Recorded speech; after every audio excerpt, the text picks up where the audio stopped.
Hey there, I'm Linda. If you'd see me walking down Main Street, you might think, now there's a lady who's got her life together. And yeah, at 55, with my own business and a home that could grace the cover of Garden Beautiful, it sure looks that way. But let me tell you, it wasn't always sunshine and roses. This whole saga kicked off about 25 years back. I was 30, fresh off the loss of my folks. They were good people, loved me to bits, being their only kid and all. They left me the family farm and our old house. A sweet deal for some, but for me, it was a mix of a blessing and a curse. One day, I was out in the fields, checking on the crops, when Mike, my neighbor, hopped over the fence. Mike was as rugged as they come, with hands that told tales of hard work and a smile that could light up the darkest days. "Hey, Linda. You plan on running this place all by yourself?" he called out, wiping the sweat off his brow with the back of his hand. I shrugged, trying to look more confident than I felt. "Guess I have to, don't I? Can't let this all go to waste." Mike leaned on the fence, his eyes scanning the horizon. "Your folks did a hell of a job with this land. You need a hand, you know where to find me." "Thanks, Mike. I might just take you up on that," I replied, offering him a smile. That was the thing about our little community, we had each other's backs.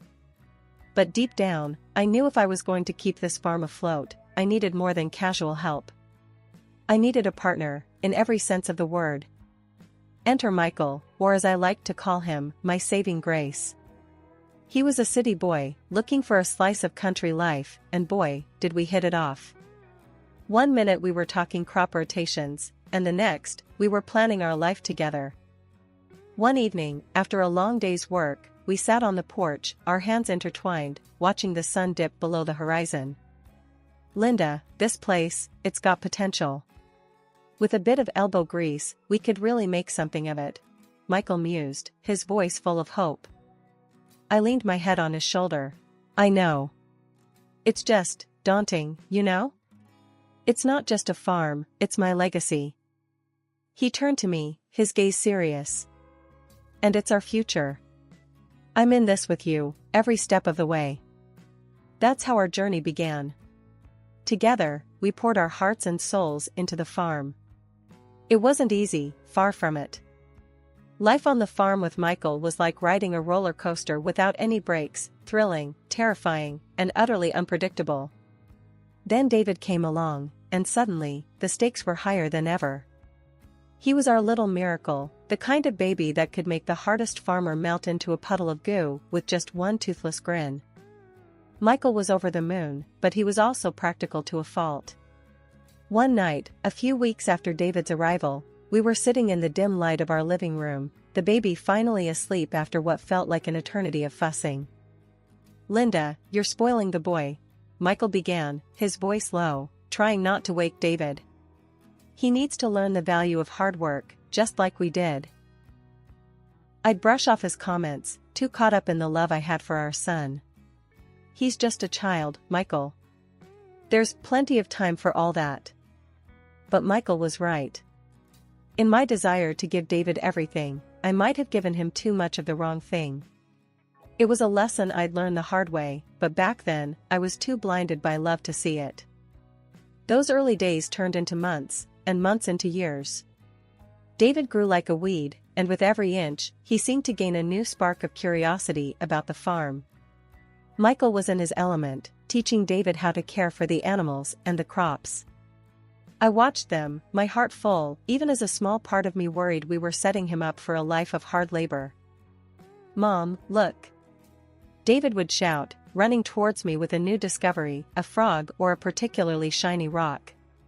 His eyes were always so full of wonder, it was contagious. "I see, honey. That's amazing." I'd respond, matching his excitement, even when I was dead on my feet from the day's work. But it wasn't all sunshine and play. The farm demanded a lot from all of us, and there were days when the tension ran high. Michael and I would sometimes clash over the smallest things, the stress of the harvest or a sick animal turning into a much bigger argument. David's laughter became the soundtrack of our lives, a constant reminder of what we were working so hard for. And even on the toughest days, when the crops were failing or the bills were piling up, one look at our son's smiling face was all it took to remind us why it was all worth it. Then, tragedy struck.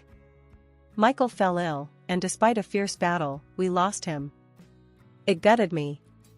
I tried to keep things together, but grief has a way of eating at you, and I found comfort in food more than I should have. I was a shadow of my former self, lost in sorrow and stress-eating my way through the days. When David came back home, fresh out of college, he didn't come alone. He brought his wife, Liz, who carried herself with an air that said she'd rather be anywhere but here. The moment they stepped through the door, I could feel the judgment hanging in the air, thick and suffocating. David didn't waste any time. "Mom, what's happened to you? This isn't okay. You've let yourself go." His words stung, a harsh reminder of how far I'd fallen. I wanted to lash out, to tell him he had no idea what I'd been through, but the look of disappointment in his eyes silenced me. Liz's gaze was even worse, full of disdain as she scanned the room, her nose wrinkled as if she'd smelled something foul. "We're actually going to live here," she whispered to David, loud enough for me to hear. Despite everything, they agreed to stay. "But things are going to change around here," David declared, a tone in his voice that brooked no argument. In my heartache and loneliness, I clung to the hope that having my son home would help heal the gaping wound left by Michael's passing. So, when David suggested he take over the legal management of the farm, I didn't hesitate. "If you think that's best," I murmured, signing over the rights with a shaky hand, unaware of the consequences this decision would bring. Life took on a new kind of normal, one where I felt more like an outsider than the matriarch of the home I'd built with Michael. David and Liz made changes, big and small, and with each new decision, I felt my connection to the farm slipping away. The final blow came one quiet evening, as I overheard David and Liz talking in the living room. "We need to make some real changes around here, Liz. It's time to think about our future, not just cling to the past," David said, his voice firm. Liz's reply was cold, calculated. "Exactly. Your mother had her time. Now, it's our turn. We need to think about what's best for us." The days rolled into one another, each feeling heavier than the last. My home, once a sanctuary of love and laughter, had turned into a battleground. David and Liz's disdain was a constant shadow, chilling the very air I breathed. One afternoon, I was tending to the garden, my hands deep in the earth, trying to find some solace in the familiar feel of soil, when David stormed out. "Mom, we need to talk," he said, his voice tight with frustration. I straightened up, wiping the dirt on my jeans, bracing myself. "What's it now, David?" "It's about the farm, and your habits. Liz and I have been talking. We think it's time for some changes," he said, avoiding my gaze. I felt a flash of anger. "My habits? You mean the way I run the farm? The farm that's been in our family for generations?" David shifted uncomfortably. "Yeah, that. And, well, Liz thinks, we think you could take better care of yourself. For your health." I couldn't believe what I was hearing. "So, this is about my weight now? Is that it?" "It's not just that, Mom. It's everything. You've let yourself go. And the farm, it's not being managed right. We're losing money," David shot back, his patience thinning. The accusation stung. I had poured my heart and soul into this land, even more so after losing Michael. To hear my own son dismiss it all so casually was a knife to my heart. "And what do you plan to do about it, David? Take over completely? Push me out?" My voice was sharp, laced with hurt and anger. David sighed, running a hand through his hair. "I don't know, Mom. But something's gotta give. We can't go on like this." As he walked away, I felt a profound sense of isolation. My son, my flesh and blood, was turning against me, blinded by his wife's contempt and his own ambition. A few days later, Liz cornered me in the kitchen. Her usual disdain was replaced with a cold, calculated look. You know, you could try a little harder, Linda. Make yourself useful. Maybe get a job, help out more around the house, she said, her words like ice. I clenched my fists, struggling to keep my composure. I've done nothing but work my entire life, Liz. For this family, for this farm. And I don't need you to tell me about being useful. Liz laughed, a cruel, mocking sound. Useful? Please. You're dead weight around here. David and I are the future of this farm. You're just in the way. Her words ignited something within me, a fiery mix of rage and determination. This farm is my life, Liz. I won't be pushed aside, not by you or anyone else. She smirked, clearly amused by my defiance. We'll see about that, Linda. We'll see. As she sauntered out of the kitchen, I was left with a swirling mix of emotions. Fear, anger, but above all, a steely resolve. David and Liz might think they could break me, push me out of my own home, but I was made of sterner stuff. I realized then that this was more than just a fight for the farm. It was a fight for my dignity, for my place in the world. I wasn't going to let them win. Not without a fight. The betrayal cut deep, but it also woke a sleeping giant within me. My love for David was unwavering, but I knew that love could be tough, it could demand standing up for oneself. I had lost my way, drowned in grief and self-pity, but no more. Things at home had gone from bad to unbearable. Liz, my daughter-in-law, wouldn't lift a finger to help around the house. Cooking, cleaning, it all fell on me. But it wasn't just the extra chores that wore me down, it was her words, sharp as thorns, always ready to cut. You know, you smell like the barn, right? And your clothes, it's like you roll in manure for fun, Liz sneered one day as I was preparing dinner, her nose wrinkled in disgust.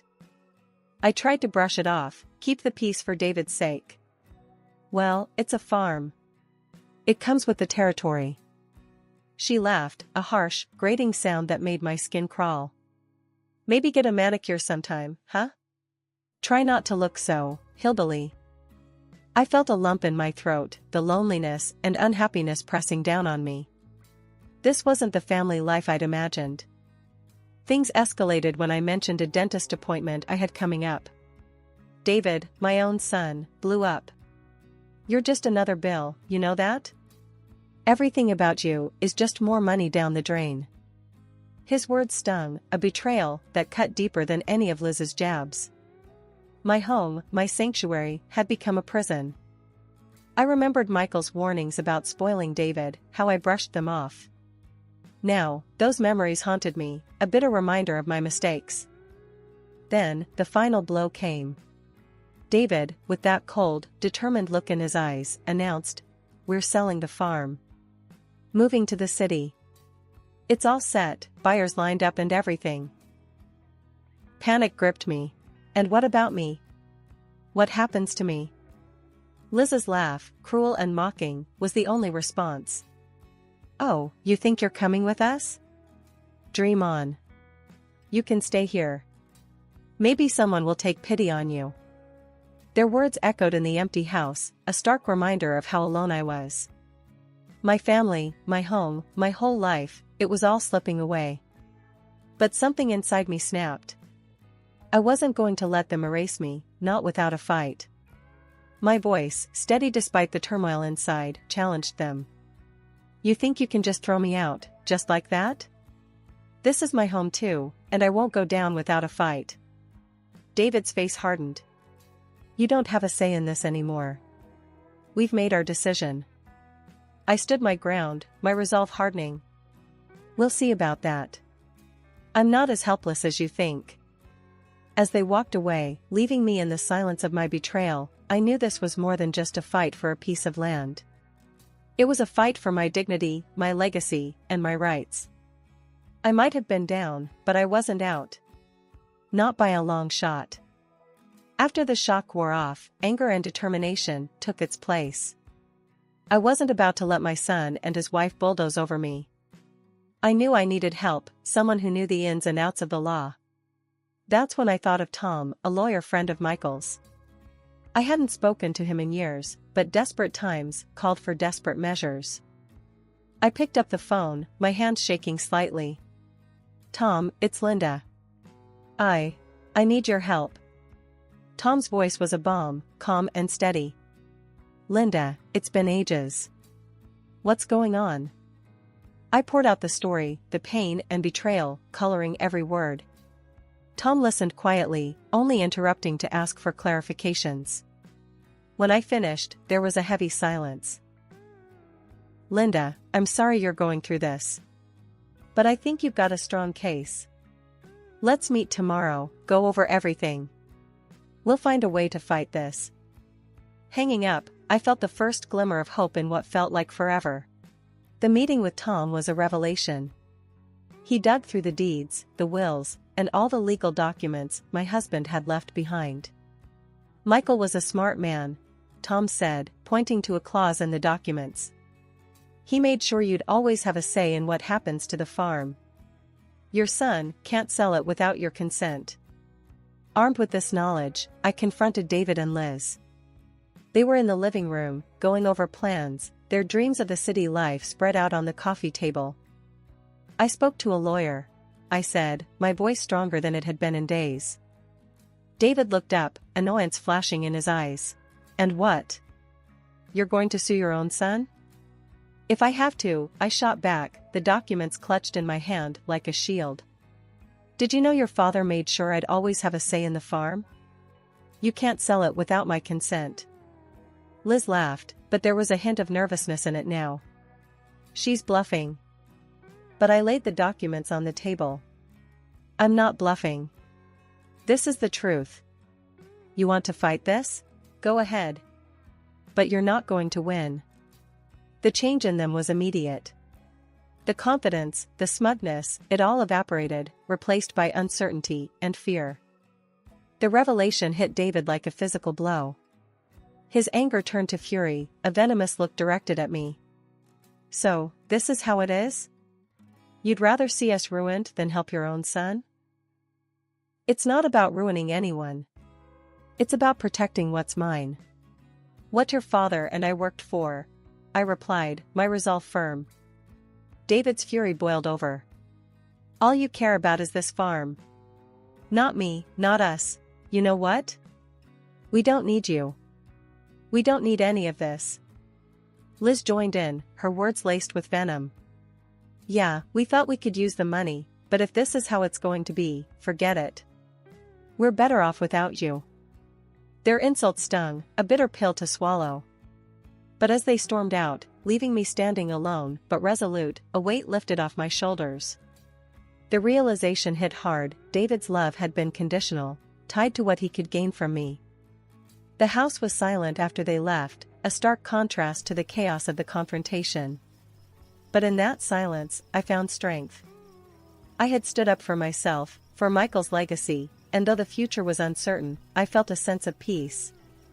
With David and Liz gone, the silence of the farm wasn't as oppressive as I feared, it felt like a clean slate. The first few weeks were tough, not gonna lie. Waking up to the vast, empty house felt eerie, but also sparked something in me I hadn't felt in years: freedom. I started with the garden, Michael's favorite spot. It was overgrown, a wild tangle of weeds and memories. As I dug into the earth, clearing away the neglect, I felt closer to him than I had in a long time. Tom dropped by one afternoon, a surprise visit. He found me in the midst of my gardening, hands dirty, hair a mess. "Making progress, I see," he said, a warm smile on his face. I stood up, brushing the dirt off my jeans. "Trying to. It's good to see you, Tom. Wasn't expecting company." He helped me up, his hand steady. "I figured you might need some cheering up. Plus, I wanted to see how you're holding up." We walked around the farm, Tom listening as I shared my plans, my hopes for the future. It was easy talking to him, easier than I expected. He had this way of making me feel heard, understood. "Linda, you're doing an amazing job. Michael would be proud. Tom said, his gaze meeting mine.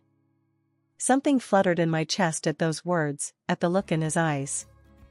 Thanks, Tom. It means a lot, coming from you.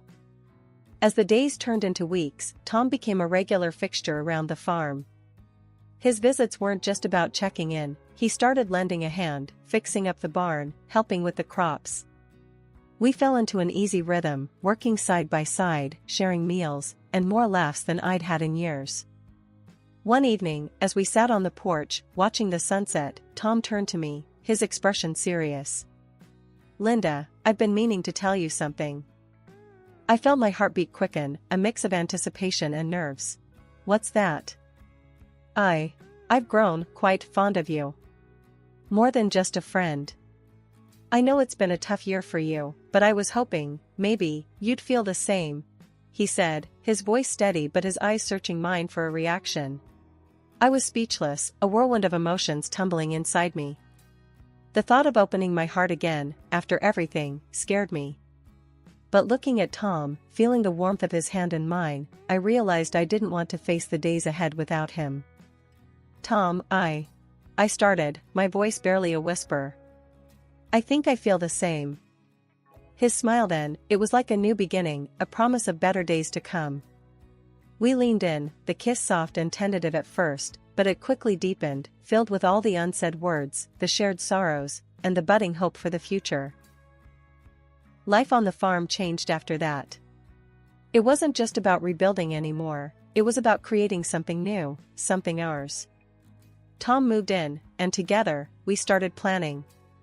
Not just for the farm, but for us. Rebuilding the farm, finding love again with Tom, it wasn't something I expected.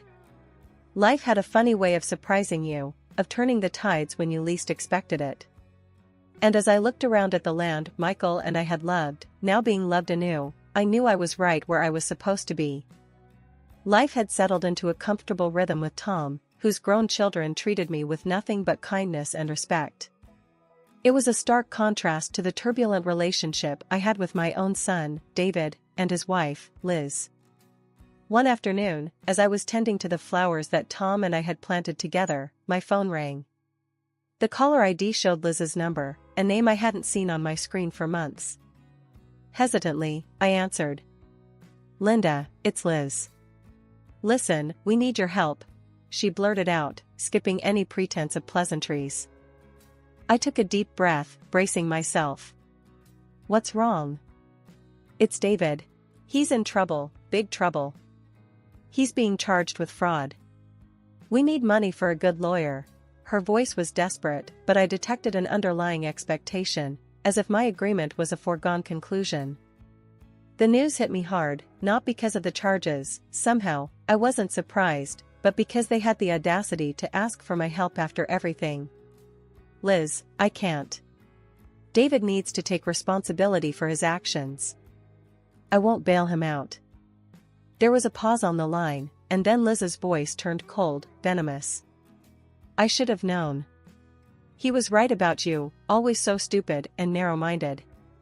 You never cared about us, only about yourself. Her words stung, but my resolve didn't waver. Liz, that's enough. I've done all I can for you too. It's time for David to face the consequences of his actions. Without waiting for her response, I ended the call, my hand shaking slightly as I placed the phone back on the table.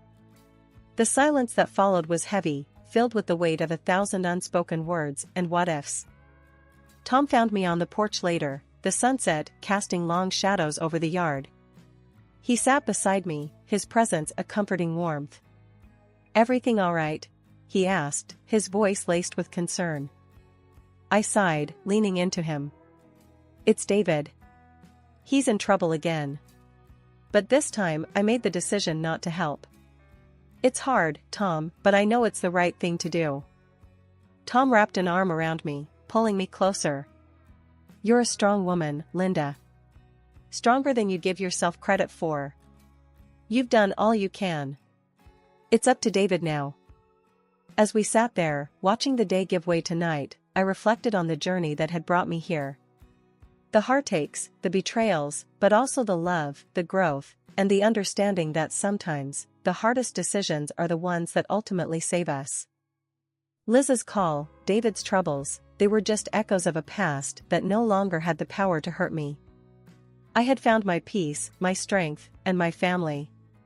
And I was determined to protect that, no matter what came our way. Always be true to yourself, I murmured, more to myself than to Tom. Even when it's hard. Especially when it's your own son. Tom squeezed my hand in silent agreement, and in that moment, I knew that no matter what the future held, I would face it with courage and integrity. I had learned to stand my ground, to choose my happiness and well-being, and to let go of those who couldn't respect that.